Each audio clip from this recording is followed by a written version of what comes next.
Hi guys, I'm back, and this is the semi-finals. Springboks made it. Boo, boo, boo, boo. I'm so happy. I'm so excited because this is almost like the 2019 finals, but in the semi-finals. So it means only one of the teams are going to make it through, because then it would have been really, really sad if we beat England again in the finals and win the World Cup, because then it would have been like, yeah, sure, it's a given. Hey, when the team when the team was announced that was going to play this weekend against England, I was like, you can't play the same guys, because we literally played our final last week against France. We gave it our all, and I was like, we need fresh legs, because this is England. We have a point to prove. We need to say something. We need to show the world, like, you know what, yeah, we back. By the way, that was not a fluke against France, because everybody was thinking, they're done for. But we're not that team. As Pelimoy. Did you there was this New Zealand guy from New Zealand, from one of the DJs in the radio stations there, who who did a whole thing, was saying like, yeah, you know what, that's the team that never dies, that never give up, because uh, when you think you've killed their spirit, they come back. And then there was a hand, like, you know what, the hand was like this, like, coming from the ground, from the rugby field. Like, it was hilarious and it was so poetic. And there was this other English guy on TikTok who was talking to his mate at the bar and was saying, like, you know what, the Springboks, just like New Zealand, you mustn't count us out until the final whistle, because you don't wait, you don't do anything, because we will find a way. We too are paras in the night. We too know how to think about that, because I was so happy that they found it in them. And thank God, thank you, RG Sneeman, for that try, because that was kind of like similar to Evan's try from the week before. And like, it's a weird coincidence that, like, you know what, um, hold on, babe, the door's open. The door's open. Sorry, my husband. The door to the balcony just opened by itself like a ghost. But yeah, anyway, RG did the things, and it was so weird how it was just like how Evan did it, and coincidentally he came on for Evan, and then like Dion Fori, I was very confused who he was in for, because PTSD was out, and then Dion Fori is, and PTSD is like here. Dion is like my height here, and he's on for, or unless he was on, I don't know Springboks, like, you don't know who plays what, because one moment Cheslin is a wing, and then he's a fullback, and then next thing, Dion Fori was something, I forgot what he was. Literally skipped my mind, and then next thing he's now a hooker. Like, I love it for the Pirates, I love it for the Chiefs, I love it for the Sundowns. Like, you know what, Rasi, we're not a one position man team, because we almost like, Ruan Pinar, the only rugby man in rugby that I feel can play number 9, 10, 11, 12, 13, 14, 15. Like, all those positions, Ruan Pinar can play it. And weirdly enough, he's so much better playing for the Cheetahs, and he was so much better playing for the Sharks than he was playing for the Springboks. Because then he was like, what are you doing? What's happening?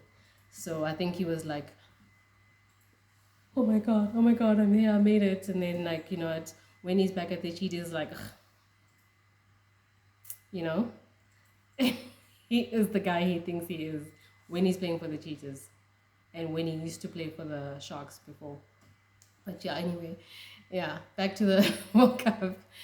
I was so proud of the boys, like, up until the last minute. Again, another game where we win by 1 point.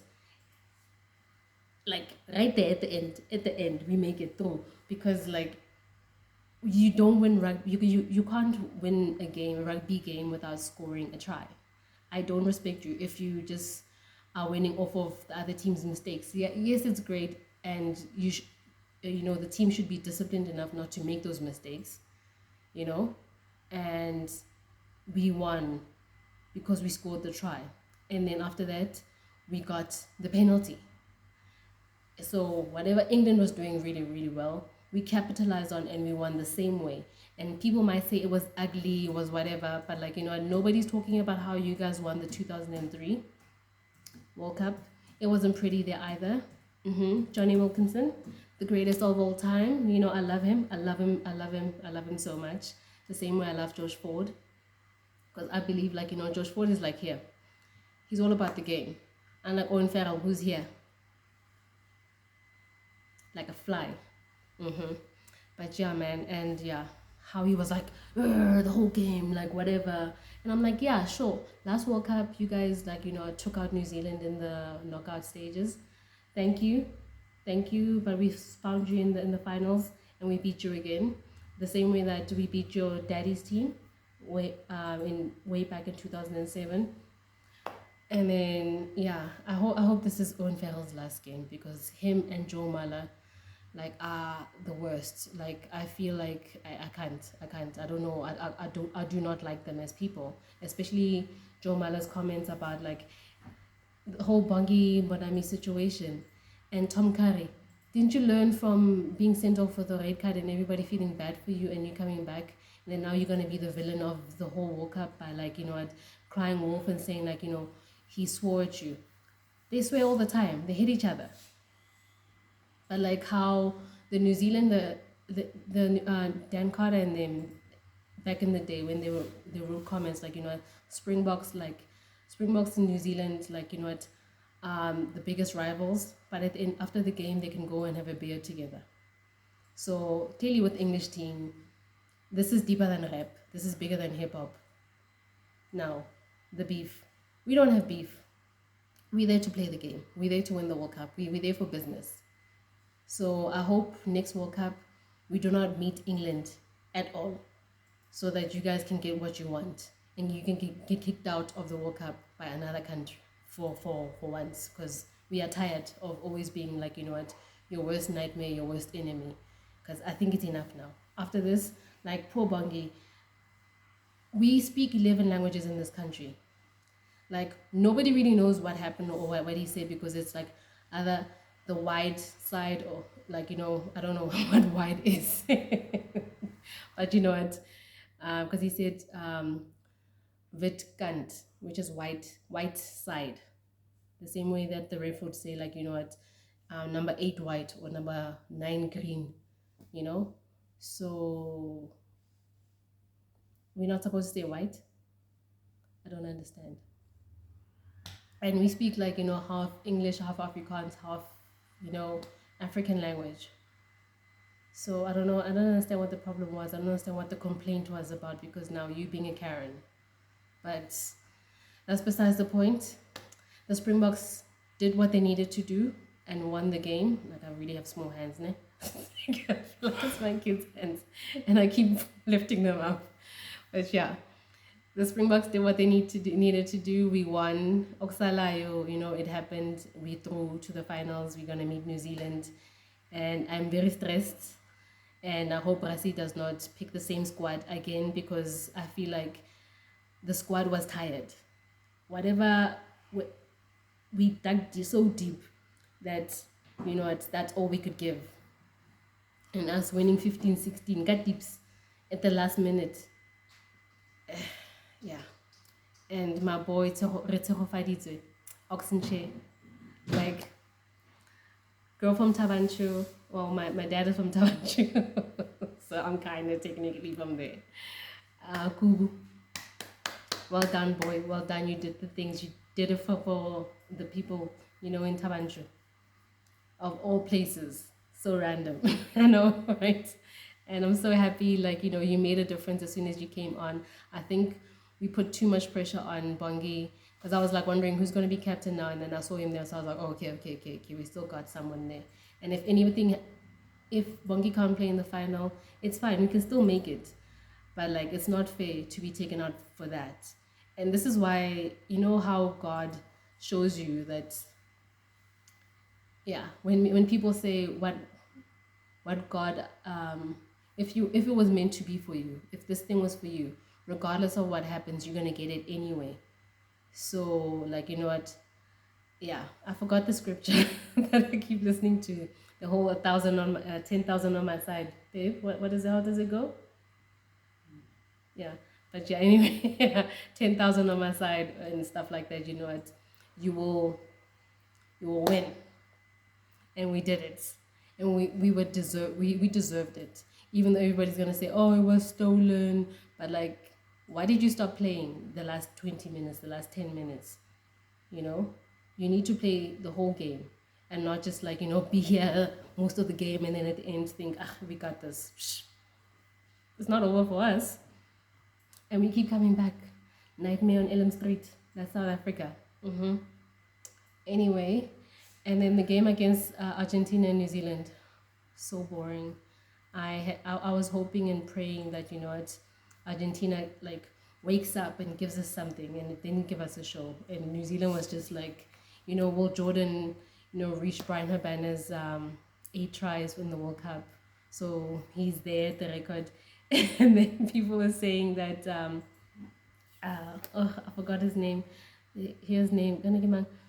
Rico, yeah, Rico Ioane. No, was it Rico or who was it? It's not Adi Surveyor, but it's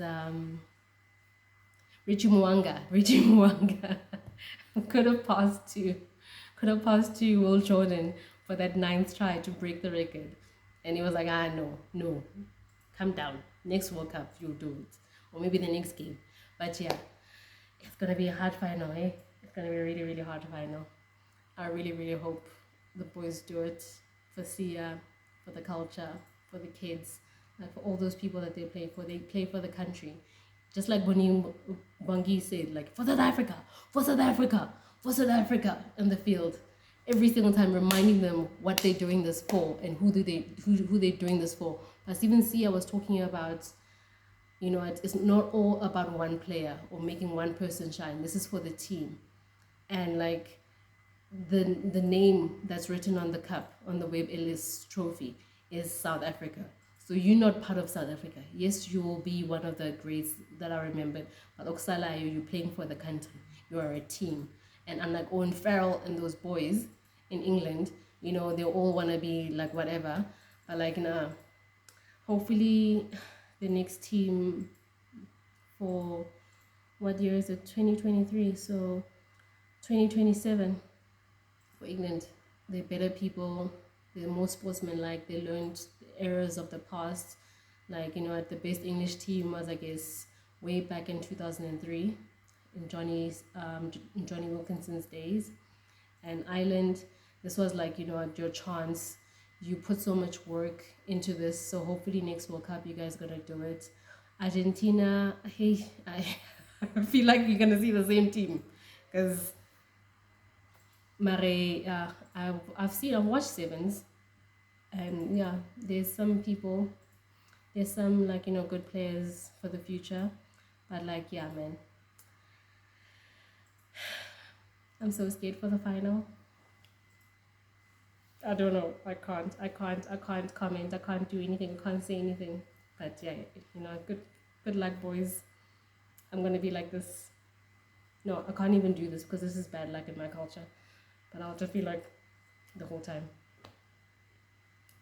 The kids are gone for the finals weekend, and at least I don't have to be a mom. I can just be myself with my husband watching the rugby, and then I'll be ready to film the video or record the video and upload it on the Sunday, God willing. But yeah, Jesus Lord, everybody, thank you for how you carried us through. You gave the Springboks hope, and you put someone there to remind them who they're doing this for. And yeah, man, I hope we make it. Sorry, New Zealand. I'm also happy if New Zealand wins, because like, this is for the South. This is for the South side. And I hope Argentina pulls a miracle against England, and like, they don't even get a medal, because I don't feel like they deserve it. And I hope they get that intercept thing that's got Argentina through to the semis. But yeah, man,